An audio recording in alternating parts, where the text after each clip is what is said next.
Hey guys. I can't express how excited I am to be here today because Laura has been a real delight in my own heart. I just love her fiery faith for our wonderful God, her devotion to Blessed Mother, just her real understanding of God's beautiful and tender heart, his true character. And I've received greatly so much gifts and reading Laura's books. And I just was so beyond honored when she asked me to come here and speak with you guys today. And I'm bummed because I would have ideally have been talking to you live. Um, but just the way my schedule worked in these couple weeks, I wasn't able to scoot away for really any quiet time that didn't require that I talk to y'all at either like 10 o'clock at night or 5 o'clock in the morning. So, because I'm a homeschooling mama, so I just have them with me all the time. So, to get started, I would love to just introduce myself. I'm not sure how many of you might be familiar with me, but my name is Suzanne Billadu, and I am the host of the podcast Latte and Laundry.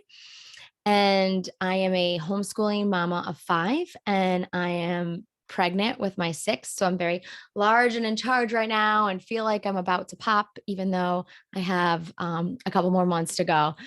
And I'm just a woman who is wildly in love with our tender and merciful and most perfect God. And it's funny because I grew up one of a number of children. There were six within my parents. And I was raised Catholic, did all the motions, right? I was like what you would consider that like really pretty obedient Catholic girl that followed all the rules and did all the things. But it was more just because I was a perfectionist at heart. And so I would kind of follow all the rules of what I felt like it was a very like rule oriented faith. And my life as a Catholic woman really wasn't something that I was experiencing in here. It was more of what I was experiencing up here and following all the rules. And honestly, it really wasn't until I became a mom that things really changed. And so I say to people I know all the time um, that if it's God's will for you, if you would, if you desire to be a greater person, a more beautiful version of yourself, to live out this life as God wants you to, um, go have some children. Go become a parent. Of course, if that's God's path and that's his will for you, because I found that there's no other experience like having these little people who reflect so much of your own behaviors and tendencies back at you that forces you to look in the mirror and realize, oh, I have a lot to work on here. I have a lot of transformation to be done. And that's exactly what happened with me in my spiritual journey where I looked in the mirror and probably was when I have the five kids now, and it's probably when I had two kids that I really started to um look more deeply in the woman I was becoming. And I just started looking in the mirror and realizing I desired so much for my kiddos to know God.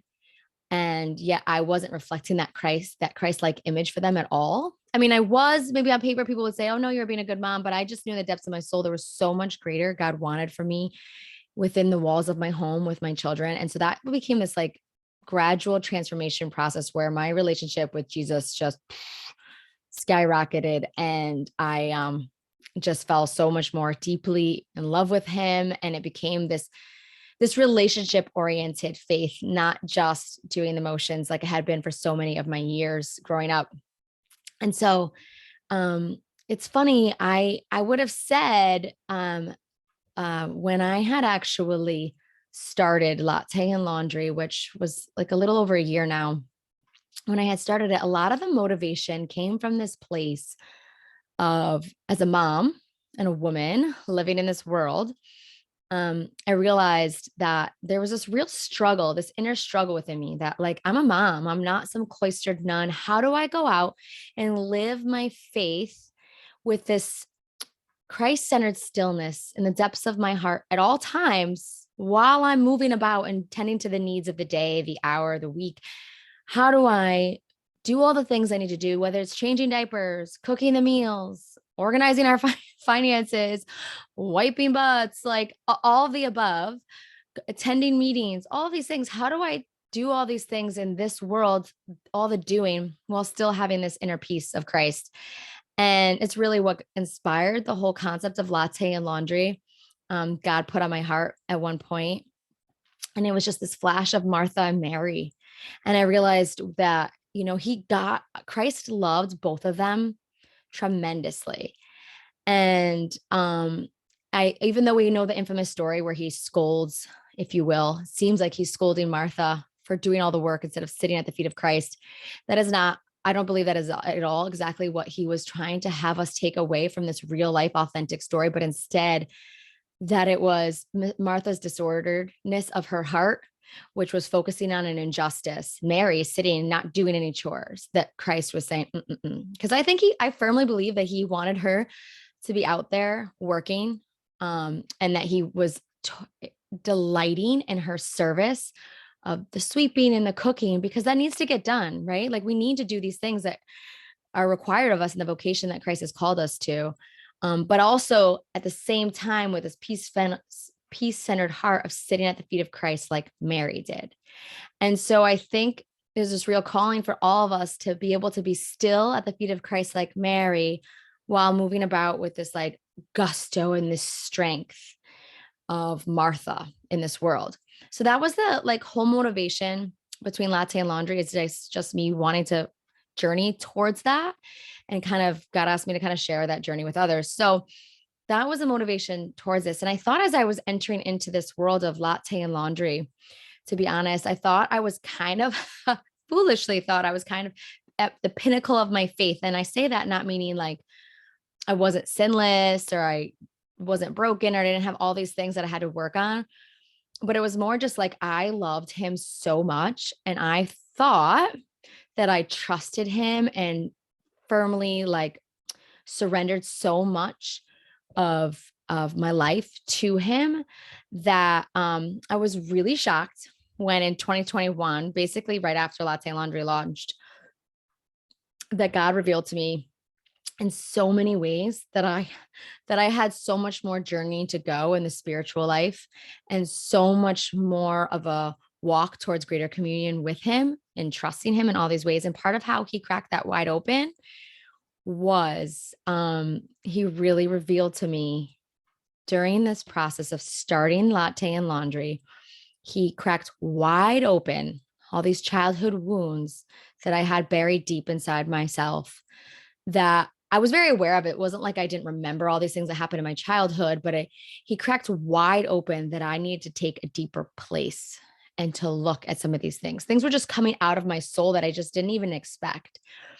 And part of him leading me up to that point in time was this great desire to have greater communion with him. And I think because of that, I was able to invite him in to some of these places that were really uncomfortable and difficult for me. And it's funny because my word of the year for 2021 was surrender. And had I known how much of a painful process I was going to enter into with the word surrender as my word that I was really going to try to look at and allow Christ to do deep work within me in 2021. If I knew all the things that were going to happen so that God could really take me to this place of surrender, I'm not sure I would have chosen surrender as my word, but God is good like that. And I couldn't tell the future. And I'm so happy that I couldn't, because the beauty of so many things that have come out of my process of surrendering and allowing him to meet me in some of these really broken places has been profoundly beautiful and such a gift. And I feel even more in love with him and trusting him so much greater than I thought I had already trusted him as I come through some of this. And it's funny because my husband and I have this running kind of joke in our family where I look at my kids all the time, and I say something to them that I say in front of my husband. But so growing up, one of 6 in my family, none of the kids needed braces. None of them needed glasses. Nobody had asthma. My great grandmother lived till 104. My grandparents lived to like 97, 98. We have just very good physical genetics in my family history, just in terms of like your physical health. I have low blood pressure, like everything is just like, we're very relatively healthy from a physical sense. So I'll tease my kids in front of my husband and I'll say, I'll say, hey guys, if you're going to need glasses, or if one of them complains they can't see something, I'm always like, oh, don't forget, if you're going to need glasses or braces or anything of that sort, you got it from your dad, not from your mom. You didn't get it from us. And then offline later, my husband will always kind of tease me back and say, yeah, well, you guys might have given all of our family the healthy physical genetics, but you surely pass on some struggles with mental health. And it's true, where my family has a history of more mental health struggles than my husband's by far. And it's prevalent. You can even see it in my immediate family. So in this process of God transforming me and opening up, just cracking up open childhood wounds, I realized like that I couldn't look out at my family the way that I always had. So I used to always look out at my siblings. Okay. So I come from my parents got divorced when I was 12, and it was the epitome of a tumultuous divorce of all the you should not do um, kind of things. My parents kind of were really just consumed with what was going on with them. So there was kidnappings, police, verbal and physical kind of abuse. Your mother doesn't love you. Your father doesn't love you. All the telltale things you should not do in divorce that really left me and my siblings kind of by the wayside. And I know my parents loved us deeply and then just were consumed in their own wounds and brokenness. But I had traveled through life thinking, I know I have all this baggage coming into my marriage and into my relationships and as a mom, but I'm okay. Like it's, yeah, I have to be careful to not carry on the same behaviors that I saw happen with some of my parents and things like that. But I'm okay. I would look out at my siblings and I would see, okay, well, I lost one to suicide, sadly. One's an alcoholic. One has an eating disorder. One has a major anxiety disorder.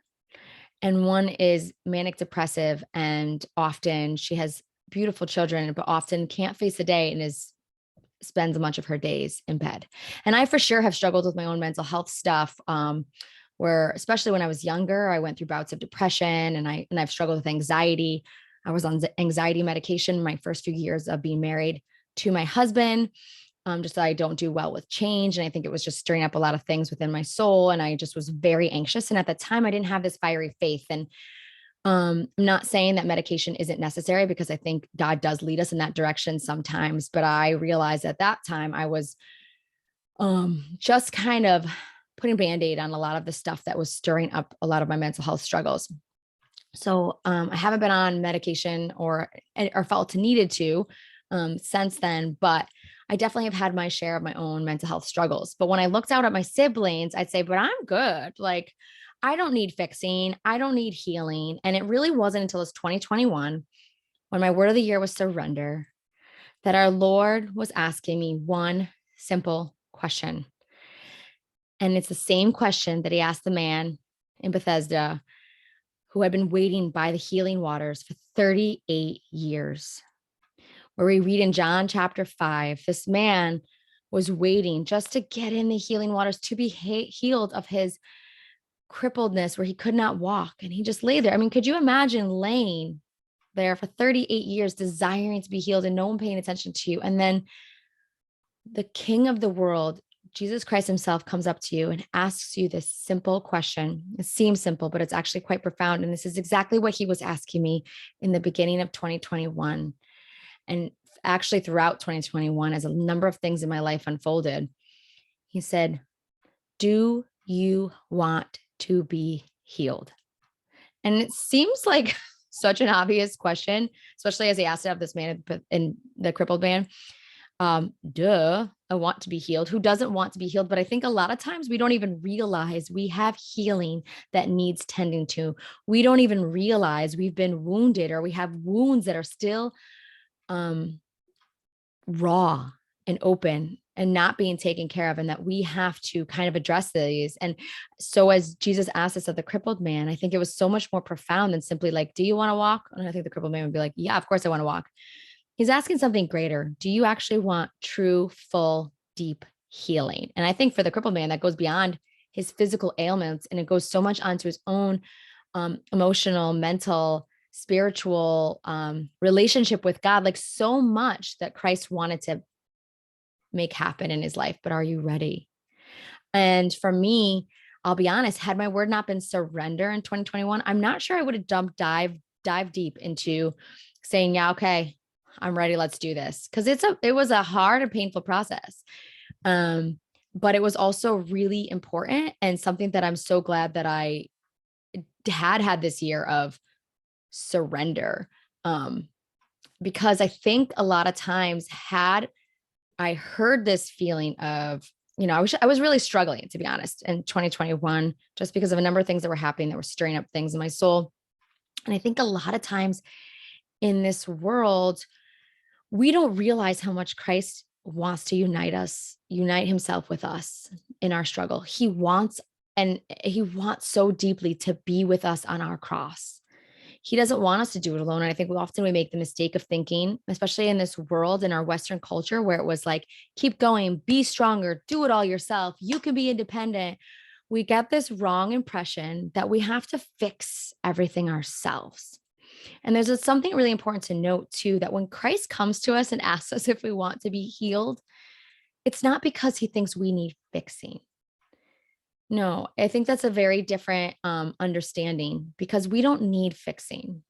We are beautiful and we are cherished and we are adored and we are his.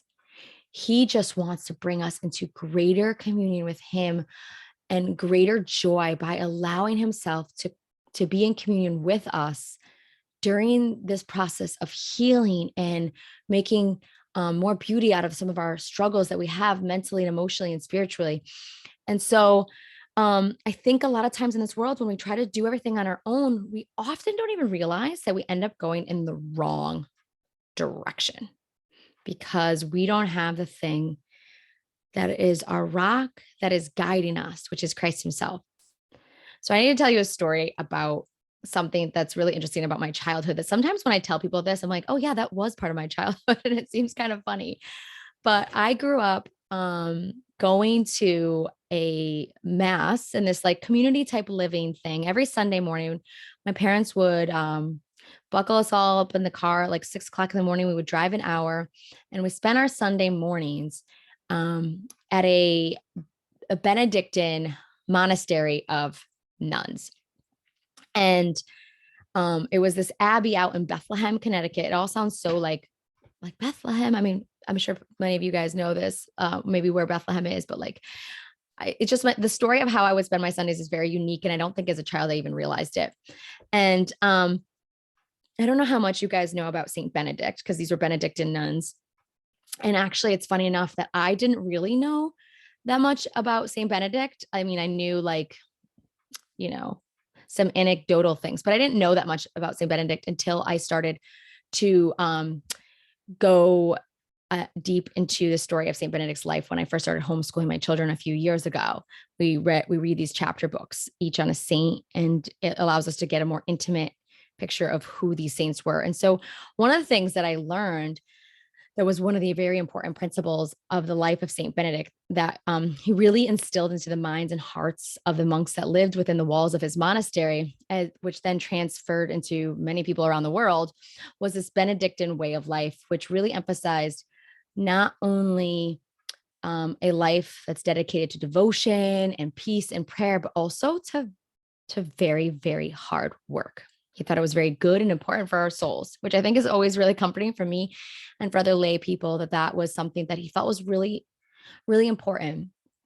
And so this monastery of Benedictine nuns in Bethlehem, Connecticut, had a way of life where they really, like, it was almost like homesteading. They took care of the land all themselves. Like, they grew the vegetables, they tilled and took care of the land. It was on acres and acres and all these buildings. They did everything on their own. They raised animals for food, for milk, for everything. And so I had a lot of really cool experiences being involved in a lot of things. So when we would go on Sunday mornings, I would go with a bunch of kids my age, often some of my siblings, and we would go tend to these different things on the property to kind of help us grow in faith and stuff. And some of the things that I would do were really cool, was like candle making. We would milk the cows, and then we would, sometimes we'd make butter or cheese or ice cream, which was delicious. I even had an experience once where I had to sleep at somebody's house that lived nearby. Me and a number of kids slept over their house. I must have been like 9. I don't even remember, to be honest. And we were woken up at 2 o'clock in the morning because we were on call for delivering the pigs when the big mama pig was going to go into labor. So I remember there had been a snowstorm. We had to walk like a mile through the snow because nobody could come up to where the person lived to pick us up. And it was just kind of one of those like crazy, wild stories. And then we went to where the pigs lived at the property and we delivered these baby pigs. And it was actually a really beautiful, awesome experience. But the main thing that I did at this monastery that I would spend a lot of my time in the mornings doing before mass. So we'd spend these time doing these things on the property and then we would go to mass. And one of the things that I did, and the most important job that I had, was training the oxen. And for anybody who's not familiar what that even means, so because they worked the land all themselves, they actually used the oxen as one of their major tools. The oxen would pull heavy equipment and things that might till the land or cut something or whatever it was. So part of the oxen being able to do this would be that we would have to train them into listening to commands from people. So when a new ox was born, they'd have to kind of learn the process of listening to commands, kind of almost how you would train a dog, but obviously very different.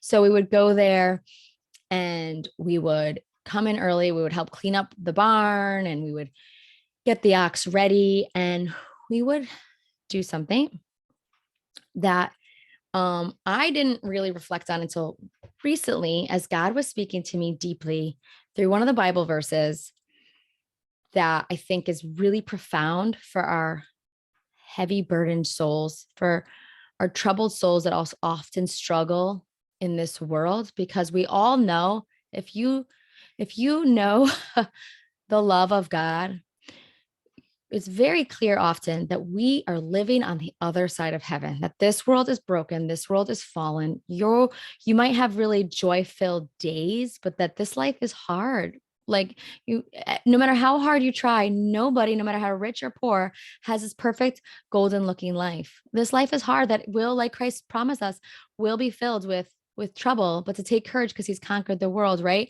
And there's this Bible verse that I've reflected on lately that I did some writing with that really started to like penetrate my heart. And I realized, oh my goodness, it relates back to my days of training these oxen, that I hadn't even realized the breadth of this Bible verse until I started reflecting on my own experience with these oxen. And the Bible verse that I love so much, and I'm sure many of you know it really well, is Matthew 11:20, and I think it's 28 through 30. It says, "Come to me, all who are weary and burdened, and I will give you rest. Take my yoke upon you and learn from me, for I am gentle and humble in heart, and you will find rest for your souls. For my yoke is easy and my burden is light." Okay, so I had always heard this Bible verse and I've always loved it. I always felt it was very tender, especially because Christ is promising us rest, right? And it wasn't until I started reflecting back on my own experience with these oxen that I realized what Christ is really calling us to here, that I think is a really important message for all of us as we grow in this desire for healing, for mental awareness, to taking care of our inner life, our inner souls. And part of it goes back to what I was starting to tell you about my time with the oxen, which would be we would go and we would put this yoke, this massive piece of wood, which most of you probably know what a yoke is, but in case you don't, it's like this massive piece of wood that you can have individual yokes for kind of like a one ox deal, but most of the time there's 2 oxen. And this big wooden piece of yoke would go over the shoulders of 2 ox standing next to each other and kind of lean over their necks. And then it would be connected. It's just one piece of wood that kind of was bent to go over each of the oxen's necks. And then there'd be a pin that went underneath to hold it on so it wouldn't just like slide off. It didn't hurt the oxen. I mean, it was loose, but it just so that their heads wouldn't fall throughout and that they wouldn't trip over the yoke or anything. So it just nicely held it securely. And one of the things that we used to do when we had to train the ox was very critical, was the left ox always stayed in the left position and the right ox always stayed in the right position, so that you didn't switch up which day which ox went on which side. Because it was also really important that you always worked with the ox on one side of them, which was often to the left of the oxen you would stand. So that main ox, that first ox next to me, right on my right, and then the next ox would be over there, would be what we call the lead ox. Okay. So I'd have a whip, and don't worry, I didn't like whip them or anything. It was just like kind of tap them that we're calling them. So it was really gentle. At least it was always gentle when me and the fellow people that I was working with at the monastery would do. And we would give out these commands, and it was simple things, but part of the training process was to teach them to go forward, teach them to go back, teach them to go left, teach them to go right, teach them to stop, teach them to pull. And one of the critical things about training the ox was that there was always a lead ox. Okay. And the other one, so the one right next to me would be the lead ox, and the other one would be kind of the submissive, if you will, ox. And it was always the job of the submissive ox to follow the lead of the lead ox. So when we gave the command, it was to that first ox, and that ox would decide which way to go, and the other ox would follow suit. And I think I always had more respect, and even more so now, for the second ox, the submissive ox, the following ox, if you will, because I felt like it took a lot of strength to just follow what the other ox was doing. Because if the ox we told to go left, the main ox, the lead ox, went left, and the submissive ox was like, nope, I want to go right, all mayhem would break loose. Like we couldn't move forward. We couldn't turn the way we wanted to turn. They surely couldn't pull the equipment that they wanted to pull. And so as I was reflecting on this Bible verse that I think is so important for all of us, and such a beautiful, tender reminder of God's goodness to us, was this idea that Christ is asking us to be yoked to him. And I probably could even get emotional about it because I think it's so profound that he's not asking us to tend to all these places in our hearts and in our souls that need healing and fixing, or to help us get through our days when we're struggling mentally and emotionally. He's not asking us to do that alone. He never has. Instead, he right here in this Bible verse, he says, take my yoke upon you and learn from me. That's his yoke, which he says is easy, and the burden, all that he's pulling, is light. And so I think, especially as I go back to the Martha Mary concept, the stillness of Christ while moving in this world, this vision and this imagery of the oxen is so profound, that Christ himself is the lead ox, and we just have to follow. He wants us to be yoked to him. And that means morning, noon, and night, whether it's you wake up early and you have prayer time before you head out for work, or before your little children wake up, which I so desperately need to do, because everybody knows my prayer time is like food for my soul that keeps me going throughout the day. But all day long, you're at work, you're with friends, you're with family, you're changing diapers. He is inviting us to be yoked to him at all times, having those conversations, those inner prayer movements, those moments of knowing that he is our lead ox. Like he is the one, it's not us. But what's interesting is Christ didn't just say, so when I used to hear this, I wouldn't really pay attention to the part about the yoke so much. And I used to just think, like, he just wants to give us rest. Okay, that's great, God. If I can go put my feet up later and you can speak to my soul and I can quiet myself and I can even take a nap, that's great. No, he actually says, I'll give you rest, but it's unique because he says, take my yoke upon you, right? That submissive ox had to still walk, still had to move. Like Christ is asking us to move in this world, but he will be the one that turns left and you just follow, turns right and you just follow. And so there's like a real beauty and gift in knowing that we don't have to do it ourselves. We don't have to move towards this healing process ourselves. And I saw that profoundly this year. So much of the healing that took place was because I didn't do anything. Like, it's so ironic. I did nothing but surrender.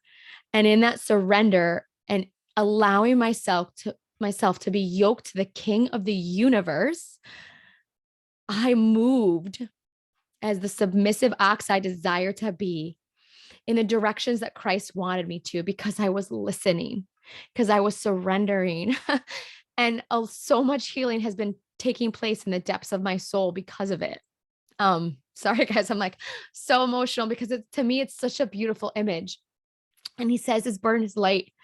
When we try to do it all on our own, or when he's trying to yoke himself to us and we want to go this way and pull, it isn't easy. Our yoke isn't easy. Our burden isn't light. It becomes so much heavier. And so I would just really encourage all of you guys as we enter into this Lenten season and we focus in on our mental health and our awareness that yes, there are so many tools that I think our Lord has blessed us with. I think the medical professionals, the medications, all that stuff, I think they are and can be of God when it's the path that he leads us to, right? So I'm not saying do everything with Christ and ignore all other things that you might need to do for your mental health, whether it's exercising, eating right, making sure you get outside for an hour, speaking with a professional, because God sure knows he has led me to speak with a professional many times in my life, especially even during this last year. He set me up with a really great Catholic therapist. But it's when we try to do it without God in the equation that we end up moving in the wrong direction. And not always, because he's a good father and he can encourage us even when we aren't aware that it's him. But often when we think we have to do it, we need to perform the fixing, which, like I said before, he does not intend to fix us. He wants to heal us. It's often that we become the aggressive ox that's not allowing him to take the lead. So I would just encourage everybody here to really pray through allowing yourself during this upcoming season, especially if you're in a place of struggle, a place of brokenness, or a place of deep healing that's needed, like I was, and continue to be, and probably will be for the rest of my life, is to allow yourself to be yoked to the King of the world and let him take the lead. And one last thing I would just love to remind us all was Paul's famous words in Philippians 4:13, where he says, I can do all things through Christ who strengthens me. So as you go back out after watching this video or tending to your time that you're able to reflect and pray and you go to tend to the duties of this world, just remember you can do all things. But Paul did not say, I can do all things. He said, I can do all things through Christ who strengthens me. So let him be that lead ox. Let him strengthen you, and you'll be shocked at the kind of soul rest you might receive. So thanks so much for letting me be here with you guys today. I feel so blessed and honored, and I just love and adore Laura. And yeah, have a blessed day and blessed week.